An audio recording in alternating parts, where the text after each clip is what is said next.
امید کرتی ہوں کہ آپ سب خیریت سے ہوں گے۔ آج میں بکرے کچھ اس طرح کی کیس نمبر 20 پڑھوں گی جسے راحہ چوہان نے لکھا ہے۔ اب بنا وقت ضائع کیے اس کیس کو سٹارٹ کرتے ہیں۔ وہ اپنے آفس میں بیٹھا ہوا تھا کہ اچانک اس کا فون بجنے لگا۔ اس نے فون اٹھا کر دیکھا تو وہ نمبر کوئی اور ہی تھا۔ وہ فون کان سے لگا کر کچھ کہنے ہی والا تھا کہ دوسری طرف سے اسے کسی لڑکی کی آواز سنائی دی۔ اسے لگا تھا کہ انتہا کی کال ہے، مگر وہ کوئی اور ہی آواز تھی۔ کون بول رہا ہے؟ مراد آواز نہ پہچانتا ہوا بولا۔ آپ ہمیں کیوں نہیں پہچانیں گے اب؟ وہ نہرے دکھاتے ہوئے بولنے لگی۔ آپ نے کوئی غلط نمبر پر کال کر لی ہے میڈم، رانگ نمبر۔ وہ فون رکھتے رکھتے اپنا نام سنتا رک گیا۔ مراد، میں رمشا بات کر رہی ہوں، تمہاری کزن، تمہارے چچا کی چھوٹی بیٹی۔ وہ اسے اپنا تعارف دینے لگی۔ رمشا، مجھے لگا کوئی رانگ نمبر ہے۔ نمبر کہاں سے ملا اور کیوں کال کی؟ اسے کس مصیبت نے کال کر لی تھی؟ وہ اس لڑکی کا نام سنتے تنگ آتا ہوا بولا۔ آپ ابھی شہر سے نہیں آئے؟ میں آپ کے گھر کافی دن رہی لیکن آپ آئے نہیں، سو میں نے سوچا آپ کو بتا دوں، حبیب بھائی کی شادی فکس ہو گئی ہے۔ وہ آہستہ آہستہ آواز میں اسے بتانے لگی۔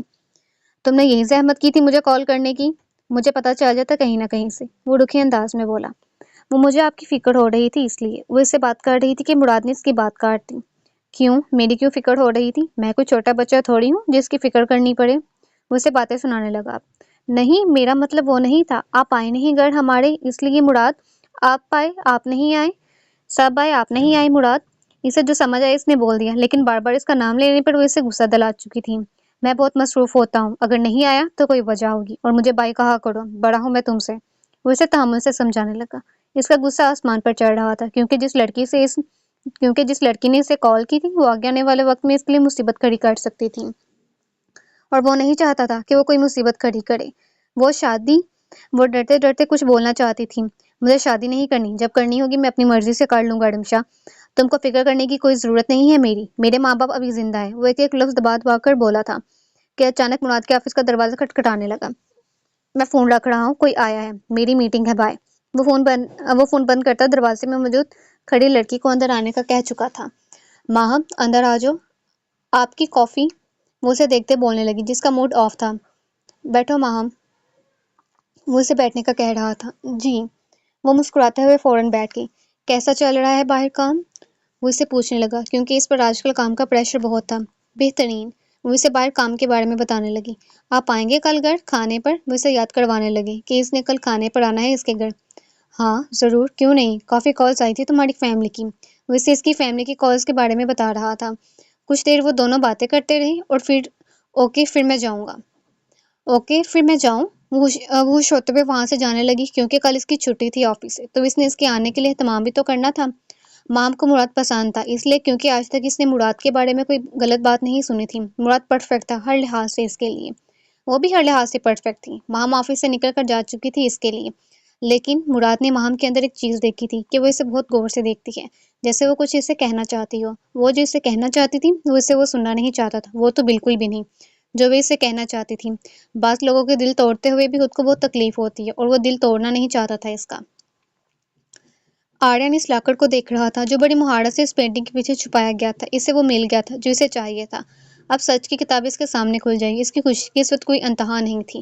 اس نے جلدی سے اس لاکر کی طرف اپنے ہاتھ کو بڑھایا تاکہ اسے کھول کر وہ حقیقت سے پردہ اٹھا سکے، لیکن وہ لاکر نہیں کھلا۔ وہ 6 ہندسی پاس ورڈ پر مقصود تھا۔ اس بچے کی ساری امیدوں پر پانی کی لہر بہہ گئی تھی۔ اب پاس ورڈ کیا ہے اس کا؟ وہ ڈر کے مارے کوئی پاس ورڈ بھی نہیں لگا پا رہا تھا کہ کہیں الٹا سیدھا نہ ہو جائے۔ اوہ گاڈ، اتنا بھی کیا چھپانا ہوا؟ اب یہ پاس ورڈ جان کر ہی اس لاکر کو کھولوں گا۔ مجھے پتا ہے اسے کیسے جاننا ہے۔ وہ دوبارہ پینٹنگ وہاں لگا چکا تھا۔ اسے آج ثبوت مل چکا تھا، اس کی روح کو آج سکون مل چکا تھا۔ بس اب اس ثبوت کے اندر کا راز جاننا تھا۔ وہ کمرے کو صاف کرتا فوراً اس کمرے سے باہر نکلتا ہال میں اس خوبصورت چہرے کے سامنے جا کھڑا ہوا تھا۔ وہ اس چہرے کے سامنے اکثر کھڑا باتیں کرتا تھا۔ مجھے نہیں پتا لیکن آئی لو یو۔ محبت مجھے تم سے ہے، تم مجھے اپنی سی لگتی ہو۔ اگر تم ہو تو میں تم سے ملنا چاہتا ہوں، تم سے باتیں کرنا چاہتا ہوں، اچھی پیاری دل کی ہر ایک بات تمہیں بتانا چاہتا ہوں، تمہارے ساتھ شرارتیں کرنا چاہتا ہوں، تمہیں تنگ کرنا چاہتا ہوں، تمہیں بتانا چاہتا ہوں کہ میں تمہیں دیکھنے کا کتنا طلبگار ہوں۔ تم سے صرف زندگی میں ایک بار ملنا چاہتا ہوں، مجھ سے ایک بار مل لو۔ تم کہاں ہو؟ کیوں نہیں آتی یہاں؟ تم پیانو بھی جانتی ہو، مجھے تم سے پیانو سیکھنا ہے، مجھے تم سے بہت کچھ جاننا ہے۔ اور وہ مسکراتے اس تصویر سے باتیں کر رہا تھا۔ ان دونوں کی مسکراہٹ ایک جیسی تھی۔ وہ جو بھی تھی اس بچے کے دل کو دھڑکانا جانتی تھی۔ اس بچے کے دل میں اسی کا دل دھڑک رہا ہو جیسے۔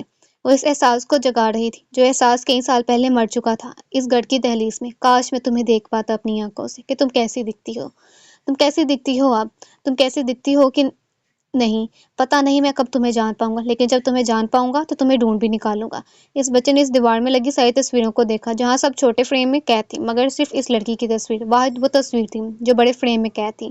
وہ تصویر اس لڑکی کی ہی تھی جس کا جنازہ کسی نے نہیں اٹھایا تھا اس گھر میں سے، لیکن اس کا دل کا جنازہ اٹھ چکا تھا اس گھر میں سے۔ وہ لڑکی وہاں نہیں تھی لیکن پھر بھی وہاں محسوس ہوتی تھی۔ کیوں یہ بات صرف وہاں موجود لوگ جانتے تھے اور کوئی نہیں؟ بے شک ایک بار آؤ میرا دل توڑنے کے لیے، بے شک ایک بار آؤ مجھ کو چھوڑنے کے لیے۔ وہ اس وقت مام کے گھر بیٹھا ہوا تھا، وہ کھانا وغیرہ بھی وہاں کھا چکا تھا، وہ اور اس کی فیملی کے ساتھ بیٹھا چائے کا منتظر تھا۔ اچانک مام چائے لے کر حال میں داخل ہوئی کہ سارے اس کی جانب دیکھنے لگے، صرف مراد نے اس کی طرف نہیں دیکھا تھا، وہ وہاں باتوں میں مگن تھا۔ جب مام نے مراد کو کب دیا تو مراد نے ایک نظر اسے دیکھا، وہ ایک دم کہیں پیچھے چلا گیا تھا۔ اسے انتہا کا چہرہ یاد آیا تھا، پہلے وہ اسے صرف تنہائیوں میں یاد کرتا تھا، اب وہ اسے محفلوں میں بھی یاد کرنے لگا تھا۔ اسے اس کے علاوہ کچھ سمجھ ہی نہیں آ رہا تھا، کچھ شاید اس لیے کیونکہ اسے اس وقت اس کے لیے وقت نہیں مل رہا تھا۔ اس نے اس کے ہاتھ سے چائے کا کپ پکڑ لیا۔ مام سب کو چائے دے کر اس کے قریب جو صوفہ تھا اس پر بیٹھ چکی تھی۔ مراد، ہماری بیٹی کی کوئی شکایت ہے کام کے حوالے سے کہ نہیں؟ مام کا باپ مراد سے پوچھنے لگا۔ آپ چاہتے ہیں کہ میں یہاں سے زندہ واپس نہ جاؤں؟ وہ ان سے مذاق کرنے لگا۔ وہاں موجود سب لوگ ہنسنے لگے۔ اتنا ڈر ہے ہماری بیٹی کا؟ وہ ایک بار پھر بولے۔ ماں بہت اچھی ہے، ہر کام پرفیکٹ کرتی ہے، کوئی شکایت نہیں ہے، بہت دل سے کام کرتی ہے۔ اور وہ اس کی تعریف کرنے لگا کہ وہاں بیٹھی اس لڑکی کی خوشی کی کوئی انتہا نہیں تھی۔ مراد نے اپنی نظر گھما کر دیکھا تو کوئی مام کو بہت پیار سے دیکھ رہا تھا۔ مراد کی نظر مام کی طرف گئی جو صرف اسے دیکھ رہی تھی۔ مراد دوبارہ مام کے ماموں کے بیٹے کی طرف دیکھنے لگا جو اپنے سے 2 سال کے بیٹے کے ساتھ لگا ہوا تھا، جس کی بیوی کا انتقال بچوں کو جنم دیتے وقت ہی ہوا تھا۔ مراد نے کچھ سال پہلے بھی اسے مام کو دیکھتے دیکھا تھا۔ وہ یقیناً مام کو پسند کرتا تھا، لیکن پھر اگر وہ اتنا پرانا پسند کرتا تھا تو شادی کیوں نہیں کی اس سے؟ اس کی پہلی شادی ایک یتیم لڑکی سے ہوئی تھی جس کو وہ ہمدردی کے نام سے گھر لے آیا تھا، لیکن اس کے گھر والوں نے شک کی بنیاد پر اس کی شادی اس لڑکی سے کروا دی۔ کچھ عرصے بعد اس بات کا پتہ چلا تھا کہ اس نے اس لڑکی کو حوث کا نشانہ بننے سے بچایا تھا، مگر تب تک ان دونوں کا نکاح ہو چکا تھا۔ مگر کبھی اس نے اس یتیم لڑکی کو تکلیف نہیں دی کہ وہ اس کی زندگی میں کیوں آئی۔ یہاں تک کہ طلاق تک کی بات آ چکی تھی، مگر اس نے طلاق نہیں دی۔ وہ کسی کی زندگی برباد نہیں کر سکتا تھا۔ 3 سال بعد اس لڑکی نے ایک بچے کو جنم دیا، مگر وہ بچہ پیدا کرتے ہی دم توڑ چکی تھی۔ حمزہ کو شادی کے بارے میں بہت کہا گیا تھا، مگر اس نے کی نہیں کیونکہ ماہم کا انتخاب اس کے آگے رکھا ہی نہیں گیا تھا۔ وہ اب اس بچے کو دیکھنے لگا جو بھاگتا ماہم کے پاس آیا تھا۔ لگتا ہے ماہم کا کافی پیار ہے۔ وہ ماہم کو اس بچے کو پیار کرتا دیکھتا بولا، بہت پیار ہے، یہ سوتا بھی ماہم کے پاس ہی ہے زیادہ، لیکن حمزہ بھائی سونے نہیں دیتے کیونکہ ماہم نے کام پر بھی جانا ہوتا ہے۔ حمزہ بھائی زیادہ تر اسے یہاں آنے نہیں دیتے کیونکہ یہ ماہم کے ساتھ جب ایک دفعہ جڑ جائے تو پھر الگ ہونے کا نام نہیں لیتا۔ ماہم کی کزن اسے بتانے لگی، ماہم اکیلی بیٹی تھی اپنے ماں باپ کی، لاڈلی، ہر دل عزیز، ہر کم پرفیکٹ کرنے والی، اور یہ بات ماہم کے حوالے سے سب جانتے تھے کہ ماہم جس گھر میں بھی جائے گی اس گھر کو جنت بنا دے گی۔ وہ مام کے حوالے سے ہی باتیں کر رہا تھا کہ ساتھ ہی حمزہ پر آ گیا۔ حمزہ، تمہیں شادی کر لینی چاہیے، اب کب تک ایسے رہنے کا ارادہ ہے؟ وہ ان دونوں کی باتوں کو ملاتے ایک اشارہ دینے لگا۔ وہاں موجود کچھ لوگ اشارہ سمجھ چکے تھے، مگر مام کو یہ بات عام لگنے لگی تھی۔ وہاں موجود بہت سے لوگ یہی چاہتے تھے، مگر مام ابھی شادی نہیں کرنا چاہتی تھی اور نہ ہی حمزہ کا نام اس کے سامنے رکھا گیا تھا۔ وہ کبھی حمزہ کو دیکھتی بھی نہیں تھی، صرف حمزہ ہی اسے دیکھتا تھا۔ میری چھوڑو مراد، تم اپنی بات کرو، وہ ہنستے اسے کہنے لگا۔ میری بھی بہت جلد ہو جائے گی، دیکھ لینا، میں تو اس لیے کہہ رہا ہوں کہ تمہارے بیٹے کو ماں کی ضرورت ہے، تم کاروبار اور بچہ دونوں دیکھتے ہو، گھر والی آ جائے گی تو بچہ وہ دیکھ لے گی۔ وہ مام کو دیکھتے بولنے لگا جو بچے کے ساتھ لگی ہوئی تھی۔ مام نے حمزہ کی شادی کی باتوں کو زیادہ مد نظر نہیں رکھا تھا، مگر مراد کی شادی کی بات اس نے غور سے سنی تھی، مطلب وہ شادی کرنے کا ارادہ رکھتا ہے۔ وہ باتوں میں مگن تھا کہ اچانک اسے یاد آیا، انتہا گھر پر اکیلی ہے۔ وہ گھڑی دیکھتا اٹھ کر کھڑا ہوا، مجھے اب جانا چاہیے، وہ سب سے سلام لینے لگا۔ وہ اپنی گاڑی کو سٹارٹ کرنے لگا تھا کہ مام اسے کچھ دینے بھاگتے پیچھے آئی، یہ آپ کے لیے گفٹ عمرہ کر کے آئے ہیں، ماموں اور ممانی تو یہ لے جائیں۔ وہ اسے اب زمزم اور کھجورے دینے لگی۔ ماشاءاللہ، تھینک یو، وہ گفٹ لیتا ہوا بولا۔ مجھے آپ سے ایک بات کرنی تھی۔ وہ اسے کچھ کہتے کہتے رکی۔ ہاں بولو۔ وہ اسے اجازت دے رہا تھا بات کرنے کی۔ نہیں، جب آپ فری ہوں گے کسی اچھی سی جگہ پر بیٹھ کے۔ مام اس کی بات کاٹ چکی تھی اور اپنی نظریں بھی جھکا چکی تھی۔ اوکے، پھر کسی دن مل لیتے ہیں، وہ مسکراتے اسے کہنے لگا۔ جی ٹھیک ہے، خدا حافظ۔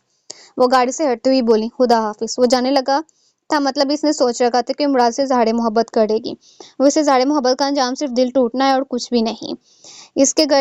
وہ گھر کی کھڑکی پر کھڑا حمزہ اسے دیکھ رہا تھا۔ وہ آج کتنی پیاری لگ رہی تھی، وہ ہمیشہ پیاری لگتی تھی اسے بچپن سے۔